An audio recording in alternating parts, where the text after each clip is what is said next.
বন্ধুরা, বর্ষাকাল মোটামুটি সারা জায়গাতেই শুরু হয়ে গেছে। মানে এখনের যে ওয়েদারটা আছে ওটা ভীষণ ভীষণ ভালো আমাদের গাছের জন্য। তো এই সময় আমরা আমাদের গাছকে মাল্টিপ্লাই করতে পারি। এমনি নর্মালি 4টে প্রসেস থাকে তার জন্য। যেমন প্রথম, সিডলিং করতে পারেন। বীজ থেকে চারা তৈরি করে আপনারা এই সময় খুব ভালোভাবে নতুন নতুন গাছ তৈরি করতে পারবেন। 2 নম্বর যেটা, সেটা হচ্ছে ডাল থেকে চারা করতে পারবেন। তো ডাল থেকে চারা করার অনেক কিছু নিয়ম আছে, সেই নিয়মগুলোই আজকের ভিডিওতে আপনাদের সঙ্গে শেয়ার করব। আর দু রকমভাবে দেখাবো যে কীভাবে আমি কাটিংস তৈরি করি।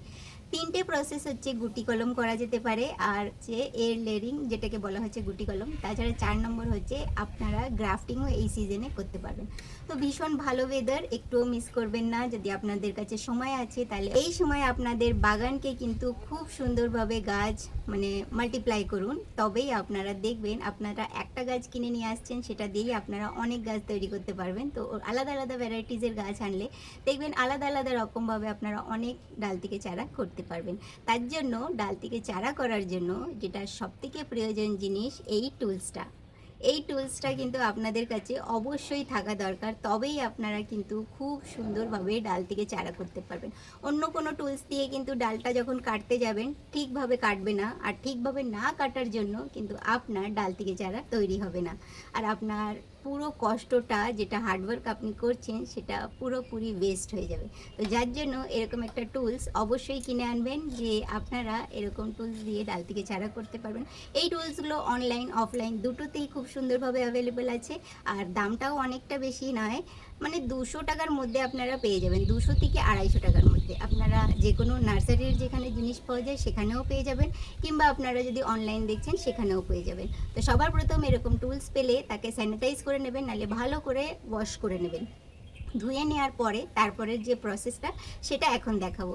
ভিডিওটা লম্বা হলেও পুরোটা ওয়াচ করবেন যদি আপনারা বিগনার্স আছেন। আর যদি আপনারা ডাল থেকে চারা করতে পারছেন না, তাহলে অবশ্যই অবশ্যই পুরো ভিডিওটা দেখবেন।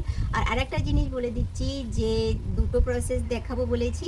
আর এই সময় যদি আপনাদের কাছে গাছ নাও থাকে, মাদার প্লান্ট নাও থাকে, তো দেখবেন আশেপাশে অনেক যেগুলো সরকারি গাছ লাগানো থাকে, বাগান বিলাস লাগানো থাকে, অন্য অন্য রকমের গাছ লাগানো থাকে, সেখান থেকেও আপনারা একটা দুটো ডাল রাস্তা থেকে কেটে নিয়ে আসতে পারবেন। কিংবা আপনাদের আশেপাশের লোকরা যদি একটু ভালো আছে, বা আপনাদের ব্যবহার তার সঙ্গে ভালো আছে, একটা দুটো ডাল চাইলেও তারা দিয়ে দেবে। তো চলুন, এখন তো আমার কাছে প্রচুর মাদার প্লান্ট আছে, তো আমি প্রথমে কিভাবে ডাল থেকে চারা করি সেটা আপনাদের সঙ্গে শেয়ার করি। তো চলুন স্টার্ট করা যাক। সবার প্রথম আমি এটা বলে দিচ্ছি যে এরকম নরম বা নতুন যে গ্রোথ বেরিয়েছে সেই জায়গাগুলো নেবেন না। কারণ কি, আমরা একটু সেমি হার্ডউড, না বেশি পুরনো ডাল না বেশি নতুন ডাল, একটু হালকা একটা ব্রাউন লেয়ার এসেছে সেরকম ডাল আমাদের দরকার। আর এর সাকসেস রেটটা বেশি থাকে। এবার যেখান থেকে নোড এরিয়া দুটো পাতা লেগে থাকে সেটাকে নোড এরিয়া বলা হয়। তার নিচে থেকে 2 থেকে 3 সামান্য একটু নিচের দিকে তার নোড এরিয়ার একটু তেরছা কাট করতে হবে। এটাকে বলা হয় 45 ডিগ্রি অ্যাঙ্গেল। অনেক বেশি তেরছা করবেন না, হালকা করে একটু কাটারটাকে ব্যাকা করতে হবে, তাহলেই 45 ডিগ্রি অ্যাঙ্গেল হয়ে যায়। এরকমই ডালগুলোকে কাটতে হবে, এর সাকসেস রেটটা বেশি হয়। এখানে ফাঙ্গাস একটু কম লাগে এরকমভাবে কাটলে। আর একটা ডাল কেটে দেখিয়ে দিচ্ছি, এটা হচ্ছে টেকোমা গাছের ডাল আমি যেটা কাটছি। আরও দেখাবো, আজকে 3 রকমের ডাল কেটে বসানো দেখাবো। তো ভিডিওটা অনেকটাই লম্বা, তবু আমি বলবো যদি বিগনার্স আছেন তো পুরো দেখে নিন। এটা হচ্ছে আমার ঝুমকো কমলা রঙের জবা বা লয়ান্টেল। এটারও নোড এরিয়ার নিচে একটু তেরছা কাট, 2 থেকে 3 মতোই নিচে এটা করে তেরছা কাট করতে হবে। অনেকটা নিচে করলে হবে না, একটুখানি খেয়াল রাখবেন। এটা আমি দেখাবো ভালো করে আবার। এটা হচ্ছে রাইবেল বা বাটন মোগরা। এর ডালটা অনেকটা লম্বা হয়ে গেছে আর ওপর দিকে অল্প কটা পাতা আছে, যার জন্য এটাকে কেটে দিচ্ছি। সেম প্রসেসেই কাটতে হবে সব ডালগুলো। ডাল কাটার একই নিয়ম, আপনারা সিজনেবল লাগাচ্ছেন বা আপনারা পার্মানেন্ট ফুলের গাছ লাগাচ্ছে, এক রকমভাবেই কাটতে হবে। আর কেয়ারও একই রকমভাবে করতে হবে। দেখুন, নোড এরিয়ার নিচে 2 মতো নিচের দিকটা তেরছা করে কাট করতে হবে।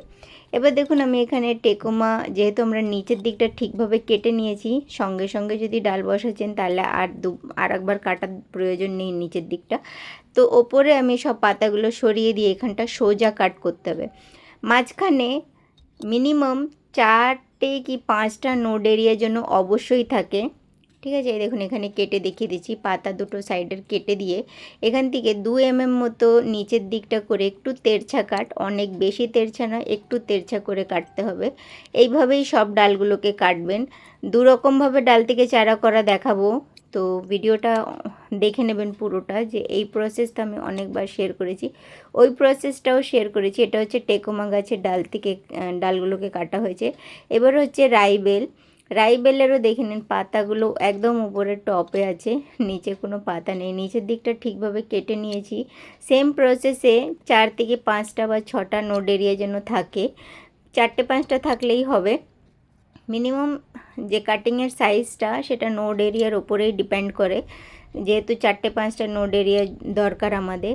তো আমি একটা সাইজ যদি বলবো, তো 5 থেকে 6 ইঞ্চি মতো আপনারা ডালগুলোকে বসালেই হবে। তো এইভাবেই সব পাতাগুলো সরিয়ে দিচ্ছি, বা সুন্দর করে কেটে নিতে হবে ডালগুলোকে। এইভাবেই কাটার নিয়ম। যে কোনো ডালই হোক, আপনার জবা গাছ হোক বা রাইবেল হোক বা আপনার টেকোমা হোক বা আপনারা যে কোনো পার্মানেন্ট গাছ কাটছেন ডালগুলো, আমার চ্যানেলে প্লেলিস্ট করা আছে আলাদা ডাল থেকে চারা করা, সেগুলো দেখে নেবেন। পুরনো ভিডিও আছে একটু, কিন্তু খুব সুন্দরভাবে ডাল থেকে চারা করা দেখানো হয়েছে। তো এইভাবেই আমি সব ডালগুলোকে কেটে নিচ্ছি। এখানে এটা আমার ঝুমকো জবা, যেটা কমলা লয়ন্টেল, তার ডালগুলো দেখিয়ে দিচ্ছি। সেম প্রসেস কাটার, কোনো নিয়ম আলাদা না যে এই গাছের ডাল আলাদাভাবে কাটবেন, ওই গাছের ডাল আলাদা, একই রকমভাবে কেটে নিতে হয়। এবার এখানে জল নিয়ে নিতে হবে। জল নর্মাল ট্যাপ ওয়াটার, না গরম থাকা চাই না বেশি ঠান্ডা, নর্মাল জল থাকা চাই, নর্মাল টেম্পারেচারের। এবার এটা ফাঙ্গিসাইড পাউডার, এখানে আমি 1 চামচ মতো জলে গুলে নিচ্ছি। এটা জলটা প্রায় 1/2 লিটারের একটু বেশিই হবে। এর মধ্যে এই ডালগুলো যেগুলো আমরা কেটেছি সেগুলোকে 10 মিনিট মতো ভিজিয়ে রাখতে হবে। 10 মিনিট পর আমরা এটাকে ডাল থেকে চারা করার জন্য তৈরি করতে পারবো, বা একটু বেশি সময় ভিজলেও কোনো সমস্যা না। এই ধরনের ডিসপোজেবল গ্লাসগুলো ব্যবহার করবেন না, এর সাকসেস রেটটা একটু কমই পাবেন। তৈরি হয়ে যায় কিন্তু মেনটেন করাটা একটু মুশকিল হয়, যদি বিগনার্স আছেন তাহলে মুশকিল হতে পারে আপনার। তো তার জন্য আমি প্রথমেই বললাম এই ধরনের নেবেন না। কি নিতে পারবেন সেটাও দেখিয়ে দিচ্ছি আমি আপনাদেরকে। এরকম টব, যদি টেরাকোটা পট বা মাটির টবগুলোর সাকসেস রেটটা একটু বেশি হয়, যেহেতু একটু বড় জায়গায় ডালগুলোকে বসালে প্রথম তো ময়েশ্চার মেনটেন রাখা অনেক বেশি অসুবিধা হয় না, অল্প জল দিলেও অনেকটা সময় মানে পর্যন্ত ভিজে থাকে। তাছাড়া এরকম 4 ইঞ্চির টবগুলো দেখুন, এতে ড্রেনেজ হোল কতগুলো করা, তো যার জন্য এগুলোরও সাকসেস রেটটা বেশি থাকে, প্লাস অনেকটা জায়গা পেয়ে যায়, এর ভেতরে অনেকটাই জায়গা থাকে। আর ছোট সাইজের যেগুলো থাকে, এই দেখুন এগুলো দইয়ের কন্টেনার, যদি আপনারা পয়সা খরচা করতে চাইছেন না টবে, তো এরকম যেগুলো একটু শক্ত যে ডিসপোজাল থাকে, যেমন দইয়ের গ্লাসটা দেখালাম, তো এরকম আপনারা নিলে ঠিক আছে, কিন্তু এতে ড্রেনেজ হোল করে নেবেন একটু বেশি, 3টে 4টে 5টে 6টা এরকম ছোট ছোট ড্রেনেজ হোল করে নিলে বেশি ভালো হবে। এবার দেখুন এটা টেরাকোটা পটে ডাল থেকে চারা করা, এটা 4 ইঞ্চির টবে করা আছে, আর এটা হচ্ছে করবি ছোট যে টবগুলো থাকে তাতে। এতেও অনেকগুলো ড্রেনেজ হোল আছে, যার জন্য এতে সাকসেস করা যায়, কিন্তু এগুলো না মেনটেন করা খুব মুশকিল। আপনারা বিগনার্স থাকলে না বুঝতে পারবেন না মানে জলটা শুকিয়ে গেছে কি না, খুব তাড়াতাড়ি শুকিয়ে যায়, যেহেতু অল্প কোয়ান্টিটিতে মাটি বা কোকোপিট থাকে যার জন্য। তো আমি এখানে টেকোমাও তৈরি করেছিলাম এই ছোটোটায়, কিন্তু মারাও গেছে, 2-3টে মরেও যায়, তো সাকসেস রেটটা কম পাওয়া যায়, যার জন্য আমি বললাম যে এরকম ছোট কন্টেনার বা ডিসপোজাল কন্টেনার এগুলোতে লাগাবেন না, একটু বড় জায়গায় লাগালে, মানে 4 ইঞ্চি 5 ইঞ্চি 6 ইঞ্চি হলে আপনাদের সুবিধা হবে, মেনটেন করতে পারবেন, টেম্পারেচার মেনটেন করা যায় বা জল মেনটেন করা যায়, ঠিকভাবে কেয়ার করা যায় একটু জায়গা বড় নিলে। তো এরকমই নেবেন। দেখুন কত সুন্দরভাবে গাছগুলো হয়েছে, এগুলো আমি অলরেডি শেয়ার আছে এইসব ভিডিও আমার চ্যানেলে, তো দেখে নেবেন একটু পুরনো ভিডিও, করবি গাছের বহুবার শেয়ার করেছি। এটা সাদা জবা, এটাও শেয়ার করা আছে, সবই মোটামুটি শেয়ার করা আছে, দেখে নেবেন। এবার আসছি যে গাছগুলোকে আমরা যখন বসাবো, তো আমরা কীভাবে মানে বসাতে হবে, বা কীরকম আমরা যে একটা মিডিয়া নেওয়া হয় যে কি কি জিনিসের সঙ্গে লাগানো যায়। তো প্রথম দেখাচ্ছি এখানে অ্যালোভেরার পাতা, যদি আপনাদের কাছে কিছু নেই, মানে রুটিং হরমোন নেই বা আপনাদের কাছে ফাঙ্গিসাইড পাউডার নেই, তো এরকম অ্যালোভেরা গাছ যদি আছে তো এর পাতা কেটে এর জেল দিয়ে আপনারা খুব সহজভাবে ডাল থেকে চারা করতে পারবেন। তাছাড়া বাড়িতে যে হলুদ গুঁড়ো পাউডার আছে সেটা দিয়েও আপনারা তৈরি করতে পারবেন। আর এটা তো রুটিং হরমোনই, এটা রুটস ডেভেলপ করার জন্য থাকে। তাছাড়া ফাঙ্গিসাইড পাউডার, আমি বলবো রুটিং হরমোন আর ফাঙ্গিসাইড দুটোর সেমই রকমভাবে আমি দেখি যে গ্রোথটা থাকে, অত বেশি মানে তফাৎ না, কিন্তু বাকি দুটোর একটু স্লো হতে পারে। এছাড়া দালচিনির যে পাউডার থাকে সেটা দিয়েও করা যেতে পারে, কিন্তু সেটা আমার কাছে ছিল না বলে আমি দেখাতে পারলাম না। কিন্তু বাকি যে আমি বেশিরভাগ যদি আমি বলবো, আমি রুটিং হরমোনের থেকেও কিন্তু আমি ফাঙ্গিসাইড পাউডার দিয়ে বেশিরভাগই ডাল থেকে চারা করি। বহু চারা তৈরি করেছি ফাঙ্গিসাইড পাউডার দিয়ে। তো এই 4টে জিনিস আপনারা ব্যবহার করতে পারবেন গাছের বা ডালের শেকড় তৈরি করার জন্য। এবার আসছি কীরকম মানে মিক্সচারটা নেবেন, যে মিডিয়াটা, এটা কোকোপিট। কোকোপিট নর্মাল সিজনের জন্য ভীষণ ভালো, কিন্তু যেহেতু এটা ময়েশ্চার অনেকক্ষণ হোল্ড করে রাখে, তো আপনার যদি টবেতে ড্রেনেজ হোল ভালো করে করা নেই, তখন কিন্তু এটাতে ডাল বসালে অনেক সময় খারাপ হয়ে যাওয়ার চান্স থাকে। তো এর সাথে কিছু মিশিয়ে নিতে হবে। তো নর্মালি আমি যেটা মেশাই সেটা আপনারা অনেক সময় আমার ডাল থেকে চারা যখন বার করি শেকড়, তখন দেখেছে হবে যে তাতে সাদা সাদা কিছু বলস থাকে। আপনারা বহুবার আমাকে জিজ্ঞাসাও করেছেন। তো ওগুলো হচ্ছে থার্মাকল বলস। থার্মাকল যে বলসগুলো থাকে সেগুলো দিলে একটু লাইট ওয়েট হয়, হাওয়া খুব সুন্দরভাবে পাস হতে পারে ভেতরে, মানে তাছাড়া আর একটা জিনিসও দেখাবো। তো এটা একটা বড় থার্মাকল শিট ছিল আমার কাছে, সেটাকে একটু গুঁড়িয়ে নিয়েছিলাম ওই ক্রাশিং করা যেগুলো আলু কুচানো বা আদা কুচানো মেশিনগুলো থাকে, তাতে হাতে করে করে নিয়ে এসেছি যাতে আপনাদের দেখাতে পারবো। যদি থার্মাকল বলস না থাকে তাহলে পারলাইট ব্যবহার করা যেতে পারে, কিন্তু ওগুলো অনেক দাম, এটা খুব সস্তায় হয়ে যাবে। তাছাড়া আমাদের রাইস হাক্স, যেটাকে আমরা বলি ধানের যে খোসাগুলো, সেইগুলো আমরা এতে যদি একটু মিশিয়ে নিতে পারি তাহলে ময়েশ্চারটা অনেক বেশি মানে ভিজে ভিজে থাকবে না, যেটা বর্ষাকালের সমস্যা। নর্মাল সিজনে শুধুমাত্র কোকোপিটেই আপনারা ডাল থেকে চারা করতে পারবেন। একটু আগে যে 3টে জিনিস দেখালাম, যে গাছগুলো করবি গাছ বা আমার যে জবা গাছ দেখালাম 4 ইঞ্চির টবে, তাছাড়া যেটা টবে ছিল মাটির, ওই সব কোকোপিটেই গ্রো করা, যেহেতু ওগুলো বর্ষাকালে করা নয়। কিন্তু আপনারা যদি এই সিজনে করছেন তাহলে এই মিক্সচারটা তৈরি করলে আপনাদের সাকসেস রেটটা ভালো পাবেন। আর অনেক বেশি একটা কন্টিনিউ বৃষ্টি হলেও এই মানে পটিং মিক্সটা তৈরি করে নিলে এতে সাকসেস রেটটা ভালো পায়, ময়েশ্চার অনেক বেশি মানে ভিজে থাকে না, ড্রেন আউট হয়ে যাবে। তো আমি এখানে 4 ইঞ্চির টব নিয়ে নিচ্ছি। 4 ইঞ্চির টবটা সবথেকে বেস্ট। আরও দেখাবো অন্য অন্য ইয়েতেও, সব রকম দেখাবো। তো ভিডিওটা পুরোটা ওয়াচ করবেন, অনেকটাই বেশি ইনফরমেশন আমি এতে, মানে আমি এত বছর ধরে যে ডাল থেকে চারা করছি, তো যা আমি শিখেছি সব মোটামুটি দেখানোর চেষ্টা করছি এতে, যে কী কী জিনিস আমি ফলো করি। তো এখানে 2-3টে কন্টেনার আমি ভর্তি করছি। তাছাড়া যে মাটির কন্টেনার আছে সেটাকেও ভর্তি করব। ডাল থেকে চারা করার নিয়মগুলো তো মোটামুটি সেম, কিন্তু এই মাটির যে টবগুলো এর উপরে ড্রেনেজ হোল রাখবেন। আপনারা যদি একদম পুরোপুরি বিগনার্স, তো মাটির টবে যদি আপনারা ডালগুলোকে বসাচ্ছেন তাহলে কি হবে, যে পুরোপুরি ড্রেন আউট হয়ে যাবে জলটা, আর শুধুমাত্র একটা ময়েশ্চার মেনটেন থাকবে, আর সেটাই কিন্তু ডাল থেকে চারার জন্য খুব ভালো।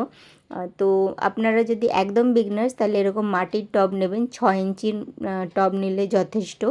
6 ইঞ্চি বা 5 ইঞ্চি টবগুলো যেগুলো ছোটো ছোটো সাইজের থাকে, তাতে আপনারা ডাল থেকে চারা করবেন, খুব ভালোভাবে তৈরি করতে পারবেন তাহলে। তো এবার দেখুন, সবার প্রথমে যেটা আমরা করছি সেটা হচ্ছে টেকোমা গাছের ডাল থেকে চারা করছি।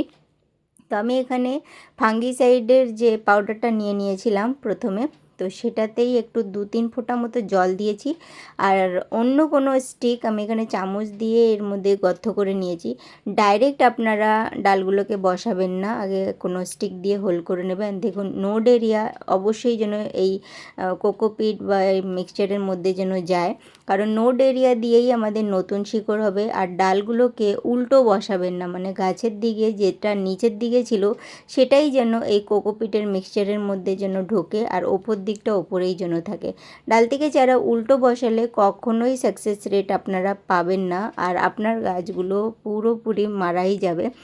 আর ডালগুলোকে একটু তেরছা করে বসাবেন, মানে বসাচ্ছেন সোজা, কিন্তু যখন মাটিটাকে একটু চেপে দিতে যাবেন, মানে কোকোপিটটাকে একটুখানি চেপে দিলে একটু দেখবেন একটু ডালগুলোকে ব্যাকা করে দেবেন, যেভাবে আমি করেছি। তো এই প্রসেসটা করলে দেখবেন আপনার সাকসেস রেটটা খুব ভালো পাবেন। আর যেহেতু হাওয়া বাতাস ঝড় আসলেও আপনার ডালগুলো নড়বে না, কারণ সোজা জিনিস থাকলে অনেক সময় মানে হাওয়ার বেগে নড়ে যায়। এখানে এটা হচ্ছে রাইবেলের ডালগুলোকে বসাচ্ছি, সেম প্রসেসে বসাতে হবে, কোনো রকম চেঞ্জিং করছি না আমি। আর খালি নিয়ম যেটা মানতে হবে, আপনারা যখনও ডালগুলোকে বসাচ্ছেন রোদে রাখবেন না, অনেক বেশি বর্ষার জলেও রাখবেন না। এটা হচ্ছে আমার লয়ন টেল অরেঞ্জ কালারের, যেটা ঝুমকো জবা বলা হয়, সেটাকেও বসানো হচ্ছে। এতে 2-3টে পাতা রেখেছি, আর এই প্রসেসও দেখাবো আমি এরপরেই আবার। তো ভিডিওটা পুরোটা ওয়াচ করবেন যদি আপনাদের থেকে একদম ডাল থেকে চারা তৈরি হয় না। তো নিয়ম যেটা সেটাও বলবো। দেখুন এখানে 2টো টেকোমার ডাল আমি রেখেছি। এবার আর একটা সেকেন্ড যে নিয়ম বলেছিলাম, 2টো নিয়ম বলবো, তো আর একটা নিয়ম দেখে নিন। এই ডালটা আমি বসিয়েছিলাম, এটা হচ্ছে ভেন্ডি জবা বা ইয়েলো সোয়াম্প রোজ। এই ডালগুলোকে যেভাবে বসিয়েছি সেই প্রসেসে আবার দেখাচ্ছি, কারণ অনেকে এই প্রসেসটাকে ভুল বলে, কিন্তু এইভাবেও আমি ডাল তৈরি করেছি। তো নিচেটা 45 ডিগ্রি অ্যাঙ্গেলেই কাট করতে হবে, নোড এরিয়ার নিচে 2 mm মতো। এটা তো সেম প্রসেস, কিন্তু ওপরে যে পাতাগুলো আছে সেগুলো কিছু রাখবো আর কিছু ছাঁটাই করব। মানে সব ডালগুলোর পাতা যেগুলো আছে সব সরাবো না, 2-4টে রাখবো, আর বাকি আমি ছাঁটাই করে দিই। নিচের দিকগুলো একটু ছাঁটাই করে দিতে হয়, বাকি ওপর দিকটা আপনারা রাখতে পারবেন। এখানে দেখে নিন, পুরো প্রসেসটা দেখানোর চেষ্টা করছি, যেহেতু এই গাছটা প্রচুর ঝাঁকড়া বলে দেখাতেও অসুবিধা হচ্ছিল। তো সব পাতাগুলো নিচের দিকে সরিয়ে দিচ্ছি, ওপরে একটুখানি পাতাগুলো রাখতে হবে। ব্যাস এরকম করেই আপনারা কাটবেন, দেখবেন আপনার অবশ্যই ডালগুলো তৈরি হয়ে যাবে। আর হ্যাঁ, এইভাবেই দেখুন আর একটা দেখিয়ে দিচ্ছি, নিচের পাতাগুলো সব সরিয়ে দিতে হবে প্রথম, আর ওপরের দিকে 2-4টে পাতা রাখলে কোনো সমস্যা না। এইভাবেই আমরা বসাবো, বাকি বসানোর যে প্রসেসটা যেমন আগে দেখিয়েছি সেমই। তো চলুন এবার এই মাটির যে টব আছে এর মধ্যে বসিয়ে দেবো। নিচের দিকটা আমরা এই ফাঙ্গিসাইডের পেস্ট লাগিয়ে নিলাম ডালটায়, তারপরে চামচের সাহায্যে একটা গর্ত করে নিয়ে ডালটাকে বসিয়ে দিচ্ছি। নোড এরিয়া অবশ্যই যেন যায়, এরকম করেই সব ডালগুলোকে আমাদের বসাতে হবে। অন্য কোনো স্টিকের সাহায্যে একটা গর্ত করে নিতে হবে। তো এর পাতাটা একটু মনে হচ্ছে অনেকটা নিচে এসে যাচ্ছে আমার মনে হলো, তো এটাকে একটু কেটে বাদ দিয়ে দিতে হবে, নাহলে যদি মাটি বা কোকোপিটের সাথে টাচ করে থাকবে, একদম লেগে থাকবে, তাহলে কিন্তু ছত্রাক লাগার চান্সেস থাকে। তো এইভাবে পুরোপুরি দেখে নিন, পুরো এইভাবে মানে যে ফাঙ্গিসাইডের যে পেস্টটা আছে সব যেখানেও কাটার চালানো হয় সব জায়গায় আমি কভার করার চেষ্টা করি, কারণ ওখান থেকেই ছত্রাক লেগে যায়, আর তাহলে ডাল থেকে চারা করার সাকসেস রেটগুলো একটু কম হয়ে যায়। ফার্স্ট টাইম নর্মাল ওয়াটার দেবেন না, এই ফাঙ্গিসাইডের জলগুলোই দেবেন, আর যেখান থেকেও কাটার চালানো হয়েছে সব জায়গাকে কভার করার চেষ্টা করবেন এই ফাঙ্গিসাইড দিয়ে। এবার আসছে সবথেকে মেন নিয়ম, যেটাতে সাকসেস রেট পাবেন। এমন জায়গায় রাখবেন যেখানে যেন শুধু আলো আসে, আর রোদ যেন একটুও না আসে, একটু লুকিয়ে লুকিয়ে রাখবেন 10-20 দিন পর্যন্ত। রেগুলার একটু হালকা করে শাওয়ারিং করবেন জলে, আর বৃষ্টি হলে জল দেওয়ার প্রয়োজন নেই। ভিডিওটা যদি ভালো লেগে থাকে তাহলে লাইক করুন, শেয়ার করুন, চ্যানেলে নতুন থাকলে সাবস্ক্রাইব করুন। গার্ডেনিং নিয়েই ভিডিও শেয়ার করি। নেক্সট টপিকস একজন কমেন্ট করেছে পটিং মিক্স দেখানোর জন্য, আপনারাও জানাবেন সেই টপিক্সে ভিডিও দেখবেন কি লং ভিডিও নাকি অন্য কোনো টপিক্স, অবশ্যই কমেন্ট করে জানাবেন। যত বেশি কমেন্ট আসবে আমি সেই টপিক্স নিয়েই একটা লং ভিডিও দেব। ধন্যবাদ, আবারও বলছি।